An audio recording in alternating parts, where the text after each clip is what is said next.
cross this blue line dividing Lebanon from Israel in what it is called a limited localized ground offensive in southern Lebanon against the Iran-backed Lebanese militant group Hezbollah. I have a message for the tyrants of Tehran. If you strike us, we will strike you. There is no place in Iran that the long arm of Israel cannot reach. And that's true of the entire Middle East. With the tensions escalating in the Middle East, here's a simple guide to major key players involved in the Middle East escalations. Here's Israel. It's surrounded by Egypt, Jordan, Lebanon, Syria, Iraq. The countries are also members of the Arab League founded in 1945. It's a loose alliance of nearly 24 Arab countries that have pledged to cooperate on economic and military affairs among other matters, and it promotes a Palestinian Arab. The League also issued the Khartoum Resolution, often remembered for its 3 no's. No peace with Israel, no recognition of Israel, and no negotiations with Israel. Then we have Hamas on the Gaza front. Their name stands for Islamic Resistance Movement, and they want to create an Islamic state in place of Israel. Hamas rejects Israel's right to exist and is committed to its destruction. On the morning of 7th October, waves of Hamas gunmen stormed across Gaza's border into Israel, killing about 1,200 people. Hamas also fired thousands of rockets. It's the trigger for the recent ongoing conflict. While not sharing a direct border, Iran has long supported various militant groups, forming what it has called an axis of resistance.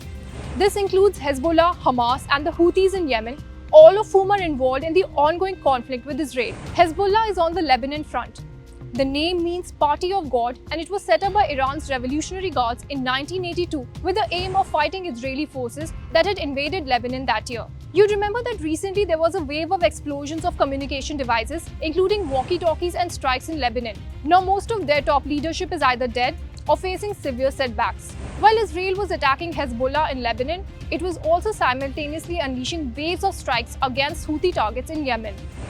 The Houthis in Yemen are an Iranian-backed rebel group which considers Israel an enemy. The Houthi rebels got themselves involved in the conflict by launching missiles toward Israel. Israel and Syria have never established formal diplomatic relations since the inception of both countries in the mid-20th century.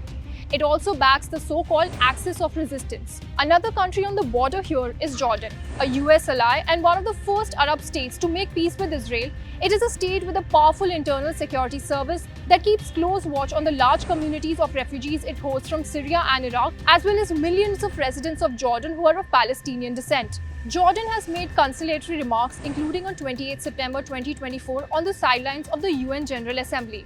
Are willing to, right now, guarantee the security of Israel in the context of Israel ending the occupation and allowing for the emergence of a Palestinian state. But Israel was not expected to pay heed. Israel will win this battle. We'll win this battle because we don't have a choice.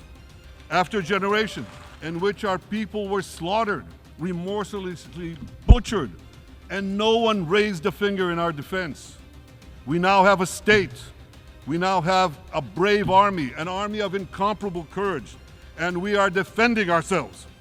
For more informative videos like this, keep watching India Today News Mo.